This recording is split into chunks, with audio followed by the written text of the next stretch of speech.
Hey YouTube, good afternoon, good evening from sunny South Florida. Here, I am again, Prophet Ferguson. I'm on here to share my journey, share my testimony, just to share with others the things I've been through, the things that have happened in my life. And I want to talk a little bit today about narcissism and the discard process. And, I see narcissism, at least from my perspective, seems to be a pretty hot topic. But, to me, it's something that's real. It's real. And as I'm coming to understand this, I call it an entity. As I come to understand this entity, and I say entity because from my perspective, it's just so many things spiritually, mentally, psychologically, emotionally, that happen from interacting with these people. So I call it entity. But I just want to share my story a little bit, and I want to talk a bit about the discard process. And again, as I was saying, I got off track. Listen, it's nothing like going through it. And any victim of a narcissist can tell you the pain, the grief, the mental anguish that you feel from a narcissist is very real. When this person gives you this reality check, letting you know that, hey, all this time, what you were sowing into, what you were investing into, what you were giving into, it wasn't real. I wasn't that person that was presenting before you. I was deceiving you. I was having fun with you. It was easy. You was my toy, and I got what I need, and I'm exiting. And again, I want to talk about the discard process. And actually, in hindsight, as I look at my situation, because I was with a narcissist for probably over 12, close to 13 years. I would say during about maybe the 5th or 6th year, we were moving up in life. I was working very hard. We had a family, one child, and we were at a crossroad where we were ready to purchase a home. And for anyone, that's a big step. Well, it was a big step for me. So, we proceeded to purchase a home, and it's like I was so groomed by this individual that, I did anything to please them, because, not that I'm such a weak person, but it's just that, I learned in church that, hey, you know what? Love your wife like Christ loved the church. And excuse this, writing on the window, I sell cars a little bit too.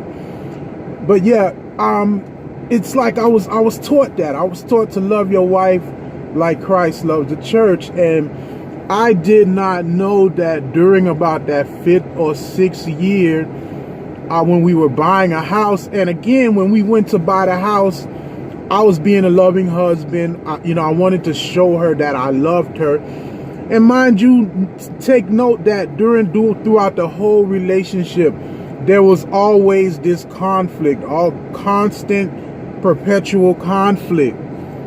So, I'm thinking, okay, I buy a house, I upgrade in life, I'm working hard, business going well, things are going good for me. That, maybe this person will realize that, hey, I really love you. I really care for you. I really mean the best for you. Little did I know, guess what? That doesn't mean anything. And so, we proceeded to purchase a home, and my narcissist just insisted that we move far away.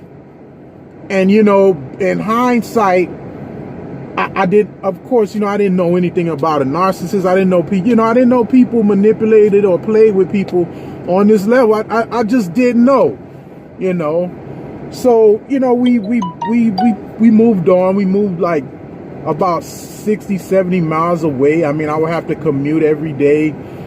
But I said that to say this, that her plan in us buying a house far away was the beginning of her discard phase. I'm going somewhere with this. And my narcissist was so covert that I didn't know it. I didn't see it. I didn't suspect it. I never thought, hey, you know, take a second look at what you really seen. No, because I was so groomed by church and religion, you know, I gave my narcissist free reign. And that was a mistake. That was a big mistake. So, you know, we go on to purchase a home. And, you know, again, she wanted to buy the home. The home was beautiful. It was further away from family. Of course, no, further away from family. And listen, these are strategies that the narcissists use. They will divide and conquer. This stuff is mental, spiritual, meta warfare. So again, me not knowing that, you know, someone, you know, married me for ulterior motives. You know, they had a plan in their mind, in their head, that they were actively executing their plan while I'm actively trying to love and better and give to this individual. So, you know, time progressed, and the narcissist, you know, again, it was basically, the relationship was always conflictual. I would always get silent treatment, always had intimacy issues. I mean, and I felt like part of me wanted to just leave. Something always told me, you know what, something's not right. I don't feel really loved here. But every time I presented to them, they would turn it back on me, minimize my feelings, and project on me. But, you know, I didn't know it, because guess what? I'm trying to love this person. And what it did was it spawned different behaviors in me. Even my coworkers would say, like, why do you ignore us so easy? And that was just maladaptive behavior that I picked up from dealing with the narcissist. I got so frustrated to the place where I learned to block things out. And what happened was I began to systematically ignore certain things because it was so frustrating. But the church person inside of me, the ignorance inside of me, the religion inside of me, like, you know what, hold on, you gotta hold on. But this person had another ulterior motive, and they were working their side. They were working it real good, right behind my eyes, right up under my nose. They thought they had me. They thought I was a straight fool. But again, as time progressed, again, we're living life. We have a home. We have a family. And so, you know, I made the executive ignorant decision to, you know, well, I was presented with something by my narcissist about their family member, and you know, it appealed to my empathetic side, and I was like, you know what, I'm going a lot, I'm away a lot, you know, let me show my narcissist, let me show her that I love her by letting, you know, these family members come into the house. That way she have more support, this, that, and the third. And listen, side note, let me tell you something. Whenever it comes to a narcissist, it takes strategic thinking to even deal with them, to even approach them. But again, let's continue with the story. So I moved their family members in, not knowing that I was moving them in, and those family members, well, one of them would become the head narcissist, and that my narcissist and, you know, her other family member would become flying monkeys to me. And let me tell you, as I just began to pick up signs, you know, and this is probably about well into the 10th, 11th year, I began to pick up the signs, and that's when the narcissist began to discard me. And let me tell you, it was so painful. The narcissist concocted a smear campaign. Let me tell you something. With these covert narcissists, when they're ready to make their shift, when they're ready to make their move, listen, they've been watching you. They've been collecting negative information, derogatory information, and they are coming to stab your soul and put a hole in your heart. And let me tell you, the things that were presented to me, the things that were said, I never heard them before. And it was almost as if I never even knew the person that I was talking to. So again, that discard process, it began, and it probably phased about a year and a half. There was about probably over a whole year of silent treatment, not talking to me, but I'm here to tell somebody out there that, listen, it hurt. And if you're dealing with a narcissist, these are some of the things you can expect. And during that process, your emotions are talking to you. Part of you is angry, and another part of you wants that person who was presented to you, but that's not a real person, because that person is not real. They're a deception. They're a false reality. And what was so twisted and demented about my situation was that from the beginning, everything I told her, she told me. And let me explain, let me expound or elaborate. From the beginning, I would pick up things like, lack of intimacy.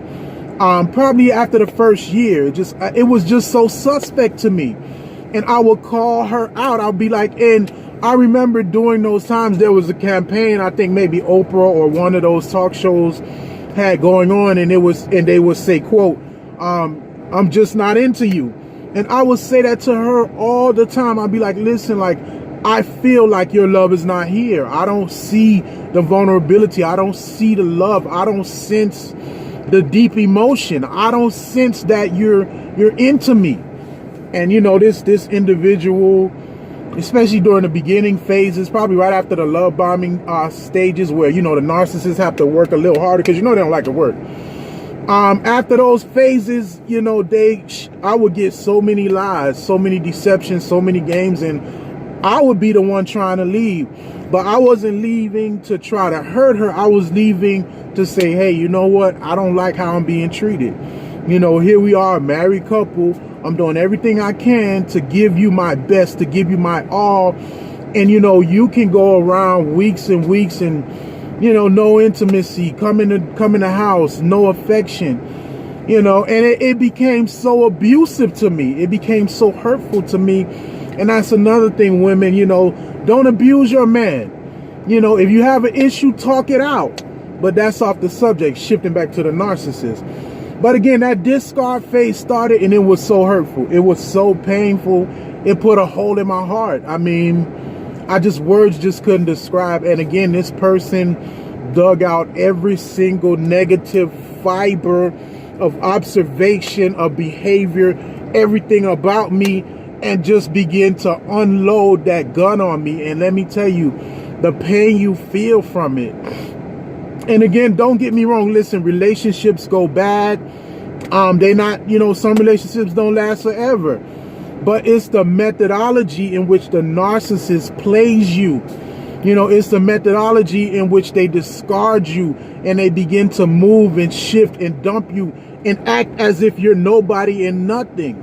And again, don't get me wrong. I understand. Listen, I was not completely perfect, but it was just suspect from the beginning. There were red flags from the beginning, and, I chose to ignore them because I hid behind religion. I hid behind church. And, I think that was the biggest mistake I made. And I distorted reality myself because I accepted what was being presented to me, which I knew wasn't right. Listen, I don't care how much God you think you know or how much church you think you have. Listen, it is not God's plan for you to be with somebody that abused you. It is not God's plan and purpose to be with someone that will use you. That's not God. I don't care who prophesied it to you, who spoke it over you, or, what your mama, auntie, or anybody think. You don't deserve that. And again, if you are in a situation, because I don't call it's not a relationship to me. If you are in a situation with a narcissist, you need to get help, because the emotional pain is coming. And some days I wondered how I made it through. Some days I wondered how I made it through all the pain, but I made it through, and I'm standing here and I'm here to talk about it. I'm here to put it on blast. I'm here to be straightforward about it, to let people know, you know what, wake up mentally, wake up emotionally, Wake up spiritually. If you think this person is going to change, think again. There's spirituality attached to control. There's spirituality that is attached to abuse. Listen, these people here, they cannot love. They cannot love. They have no heart in them. They can't even find repentance because they will not confess what they've done wrong because they operate in a false sense. They present delusions. They present lies, and you're caught up in this web. And once they turn the table and shift and figure out where else they're going, you're going to be in for some emotional trauma. And let me tell you, when that narcissist began attacking me, it hurt so bad. But it's like as the shots were being fired, something hit me, and I started fighting back. I started striking back. I started hitting back. But listen, I would not recommend that because you're prolonging the process. You're prolonging your frustration because this person does not care. They've gotten what they wanted out of you. They've gotten what they need. And now they're calculating the next move. And now you as a supply are null and void to them at that moment. Not saying that they won't come back, but you are null and void to them. They have no emotional connection to you. They have no attachment to you. You were something that they use. You were a piece of weakness. You were a piece of garbage, and they're ready to discard you. They want to see you hurt. They want to see you broken. They want to see you broken down. And let me tell you something. This narcissism, in a sense, have destroyed my life. But I'm glad it destroyed it because I'm rebuilding another life. And you know what? I can sit up here and tell people, you know what? If you're in this situation, get out of it. Walk away. And I think also what is so profound or very noteworthy, in my opinion, is many people warn me, especially during the discard phase, that listen, you're engaged with the dangerous person. Stop worrying about the house. Stop worrying about this. Stop worrying about that. Get out of it. But me, I'm in my mind, in the back of my mind, in the depths of my heart, I really thought that this person could change. I thought that God can touch this person. But guess what? God can't touch a narcissist because a narcissist will not surrender their will. A narcissist don't have the heart to love. All they are propelled by is their own selfish agenda. They're never going to change. Don't get me wrong. I believe God can change people. But listen, you got to come to a place of acceptance. And those demons that those people have attached and aligned themselves with ain't gonna let them go that easy. Footnote. But again, beloved, understand something. I understand where you are. I understand what you're dealing with. I walked through those valleys and shadows of death. I have walked through that pain. I understand. I know the feeling. I know the hurt. I know the emptiness. Listen, it impacts your mind. It impacts the way you dress. It impacts the way you see things. And let me tell you, if you can just get to the other side, to the healing side, everything will work itself out. But you got to heal. You got to come up out of that stuff. You got to let it go. And that was the hardest part for me, letting it go. And in my mind, my narcissist knew my principles. She knew my precepts. She knew that I love God. She knew that I never wanted, and I have one son, with her from marriage. And she knew that I never wanted to raise a child outside of the union of marriage and God. And all of that had no value to that narcissist. All of that was fair game to them, to that person, if you would, to, accomplish their narcissistic agenda, to get what they want, and to discard me. But again, beloved, I want you to be aware. I want you to be mindful. And let me tell you, as I've come out of it, I realize, and I'm thinking like, what in the world was I thinking? I was bewitched. I was hexed. I was somewhere else mentally, emotionally. I was off of my game, could not work, in pain. Sometimes all I could do is lay in my bed and stare at the wall and ask myself, what in the world has happened to me? But again, I was a victim of an arc. And, you know, in the beginning, I was love bombed. And, you know, and as I began to feel the pain and I began to search, I realized, wow, you've been a victim of a narcissist. And again, you know, I'm not angry or bitter at my narc. You know, matter of fact, I still love this person, but I realized that I could never, you know, love who that person was that they presented to me, you know. But again, beloved, be encouraged. Check me out at lionsroar.life. Go ahead and put your information in so, you know, I can send you some stuff. But listen, I'm here. I understand the depths and the dynamics of the hurt and of the pain and everything that you've dealt with and had to process in this whole ordeal. And believe me, I know it's traumatic. It's traumatic. And how I know it's traumatic is that I've engaged in friendship post my narcissist situation. And you know, again, they were just friendships. And when I would see the slightest sign of me being used or any of the same behaviors that I dealt with, I literally would snap off. And one friend, I forgot what happened, and I literally went off on the deep end on this person, and I apologized my socks off to them. But I realized then that, hey, you're still hurt. There are still emotions there that need to be dealt with. So, you know, understand something again, that the narcissist this is a dangerous game, and I see why some people don't bounce back. I see why some people end up in the penitentiary. I see why some people get life murder charges. Come on, let's be real about it. Because when you have somebody playing with your emotions on that dimension and don't care, when you have someone that will take so many years of your life that's lying to you, not telling you the truth, presenting something false to you, you know, I mean, the stakes change, man. You get mad, you get angry, you get upset, and you're like, okay, like, and that's what I said to myself. I say, excuse my friends, who the hell are you? I don't even know you. And it was so bad because, you know, we were in the same still living situation, but not in the same room. And I honestly, and as the discard phase started, I noticed different people would come around, you know, dropping the narc and their family off that I never saw before.